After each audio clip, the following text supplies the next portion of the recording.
Hey, this is Scott L. Miller with Sam IT here on YouTube, and today I'm going to talk to you a little bit about colocation.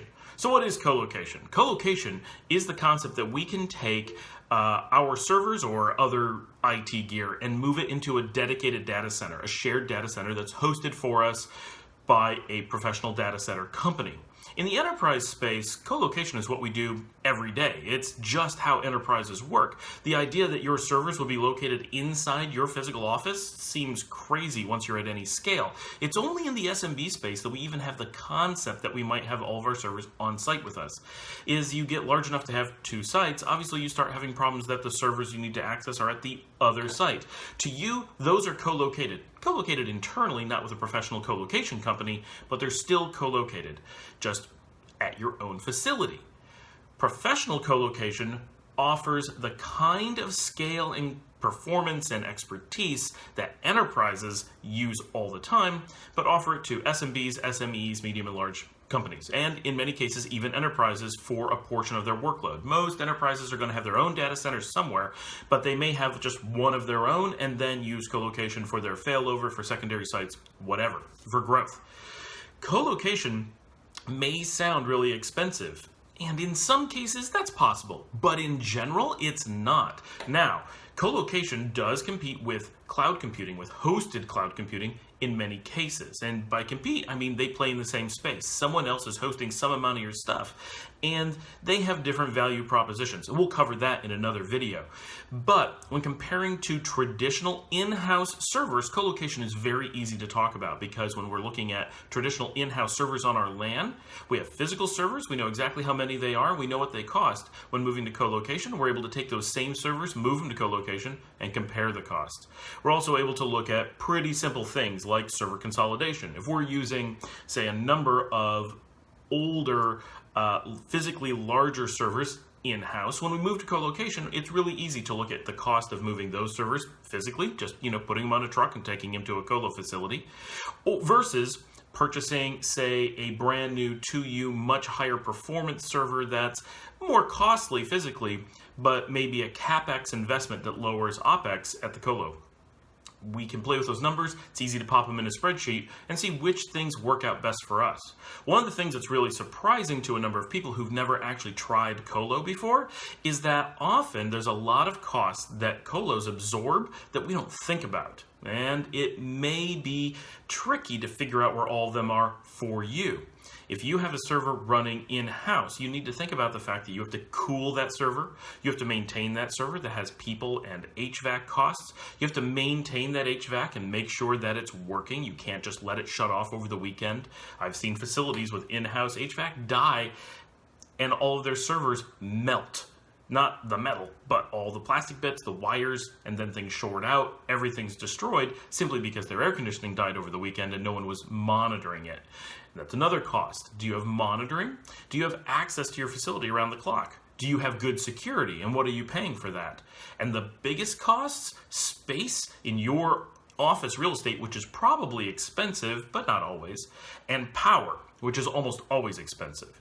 In many cases, and we've run these numbers, we've seen physical servers, no consolidation, simply be able to be picked up and moved to a colo for break-even costs because the cost of electricity and cooling was so high, and the colo is able to consolidate those costs and get a discount at scale. They're actually able to completely pay for themselves in some cases out of that cost savings, and all the other things you get with colo may just be benefits. Now, what kind of benefits would we be looking at? Well, for one, a normal enterprise colo, and we're making a few assumptions here, but we assume that we're looking at enterprise colocation with high-end facilities. We're getting an enterprise data center. Enterprise data centers take the same equipment that we're terrified of failing in-house and easily move it to 5, and in some cases even 6 nines of availability. You could have servers that you would expect to die after 3 to 5 years in-house that easily go 10 years in a data center. Their air is cleaner, the temperature is more stable, the vibrations are lower, everything is just treated better, they're monitored better. These kinds of environmental factors may seem trivial, but when we actually look at them and their impact on the lifespan of a server, they can be dramatic. And so just moving to colo itself may eliminate your need or concern around having a high availability solution. It also means it's easier for vendors to get in with parts, quickly. If you have an office in the middle of, say, New York City, this may not be a big deal. But if you're almost anywhere else, your vendor probably has an easier time getting to a major colocation data center, getting in, working with the people there, dropping off parts, working on your server or whatever, than they do getting into your office, especially off hours. Now, if you're a 24/7 operation in a big city, doesn't always matter, but it often does. Data centers tend to have much better internet access and often redundant, often highly redundant, high-speed internet access that we may or may not have access to in our own LAN. And we may be able to scale back on what we have by moving those servers somewhere else, especially if we have a lot of sites and we no longer have to provide really large upload speeds for a lot of those systems. We get around-the-clock support. There's a physical person, often a team of people, who are experienced high-end server bench techs who know exactly how to rack and stack properly, label cables, lock up everything, look for alerts, switch failed hard drives, and those kinds of things that are standing by 24/7, even when you're on holiday, when you're on vacation, when you're sleeping, when there's an emergency and you can't get to the office.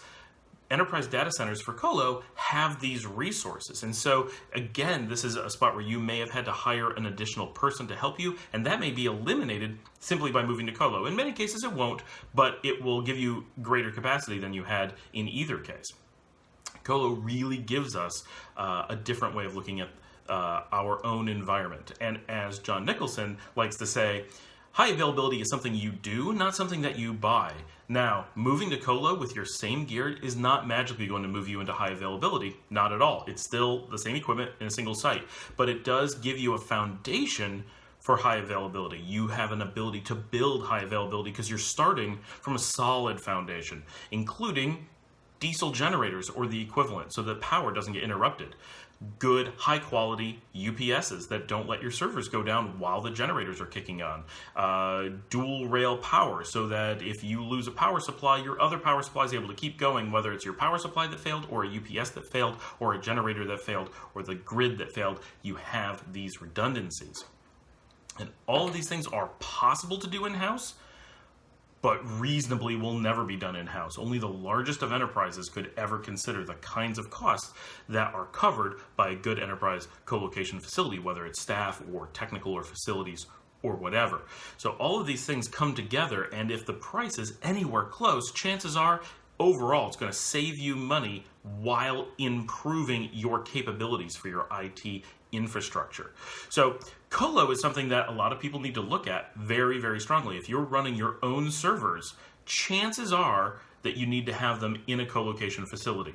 Not always. There are lots of factors that we need to consider. For example, if we're a single site operation and our internet is not very reliable, it may be far more important to keep your servers local because you could care less about going offline and your remote workers being able to work or people being able to check from home. You need to keep a factory working, and that's all that matters, or primarily what matters. Colocation probably doesn't make sense for you.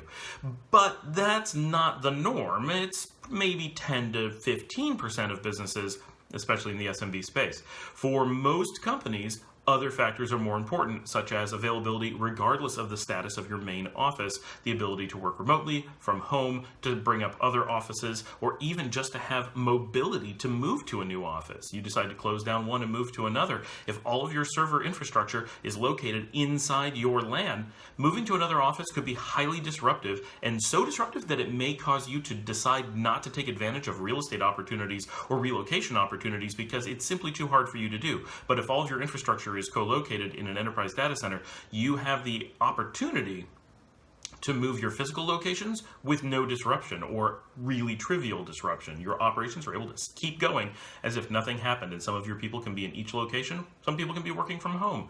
And today, there's a hurricane hitting Houston. All those people who need to leave home, leave the office or whatever, if their systems were co-located outside of Houston, which Houston's not a great place to co-locate anything because of the water level, would be able to keep working, and they wouldn't be affected by the fact that there's a hurricane.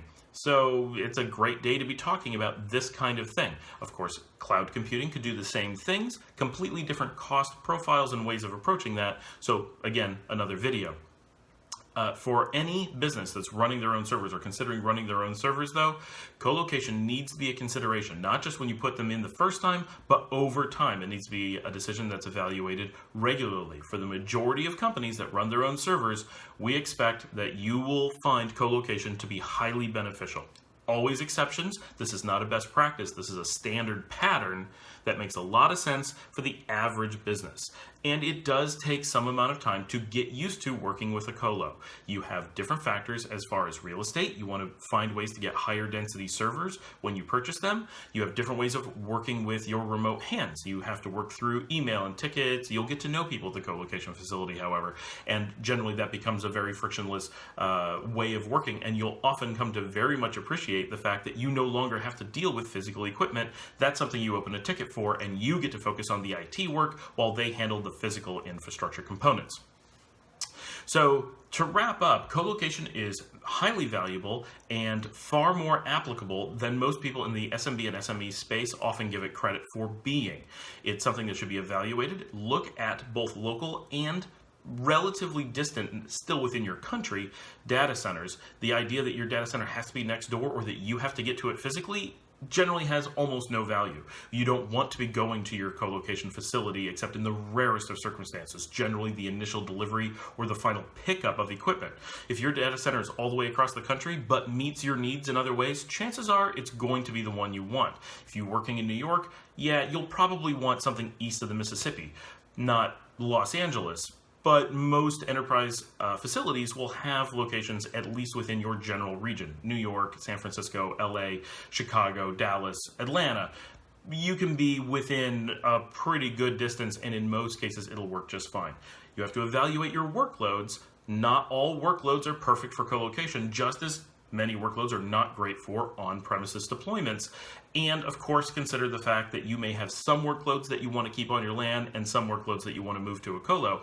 This is very normal and very appropriate. Things like Active Directory might make a lot of sense to keep in-house so that it's very close, and some file serving may stay close, while your modern web applications and ERPs and CRMs and financial apps and those things may make sense to go to colocation because of the way that they're used and interacted with and when they're accessed.